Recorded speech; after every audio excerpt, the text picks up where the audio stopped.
Hi everybody, my name is Pat Grosso. I'm a co-founder of Litepanels. We're here at IBC 2018. We're talking to our friends from Focus about the Litepanels Gemini.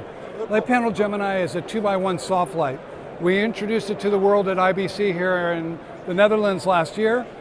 The quality features of the light are we're using a daylight chip to create daylight, and that's full spectrum daylight. And we're also using a warm white or a tungsten LED to create our tungsten light levels. And then we've introduced RGB to that. The RGB gives you the ability of using plus or minus green when you're a CCT mode, but you can also go into the menu and you can choose from a number of different things. We've got CCT mode, color mode, we also have effects mode, and we have settings. So this main menu button is the real key. These other attributes up here, user, A, or presets, allow me to go in and choose color temperatures that are preset by the push of the button from 2700 to 6000.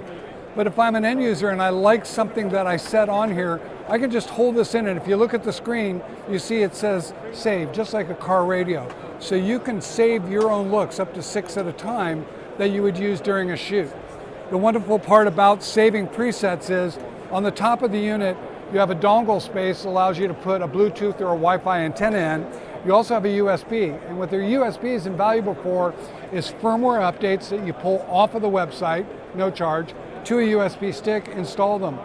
But the great part about that USB interface is if you wanted to save your looks, you can upload them to your USB, put them in the computer. So let's say you're out of town, they want to do a reshoot from 2 weeks ago.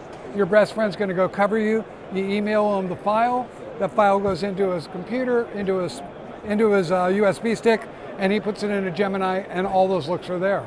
That's a great feature. It's a modular design like Litepanels always done in our panels. This is to allow you to stack units. The end connections have the ability of mounting in a frame, so you can do a 2x2 yoke system. So the yoke is a separate piece. You can take two individual units, one from yourself, one from your friend, put them into this $400 yoke, save yourself money and have a big source. When you're done with it, put them back into single usage. There's a fan that only comes on when the color or when the sensor, the thermal sensor says, hey, I'm getting a little too warm, I want to cool it off. It's a bearing-free fan, so that means it's electromagnetic. Once it reaches a temperature where it wants to cool the heat sink down here on the bottom, this aluminum, it blows onto it. Being bearing-free, electromagnetic, there's no noise. It's virtually impossible to hear. And on a day like today, with so many people in the booth looking at the products, they really love that feature. The other attribute to it is slide in any accessories you want. So remember the product. It's the Litepanels Gemini. It's here in our Vitech booth, and our local dealer Focus has got more information on it. This is, again, Pat Grosso from Litepanels saying adieu.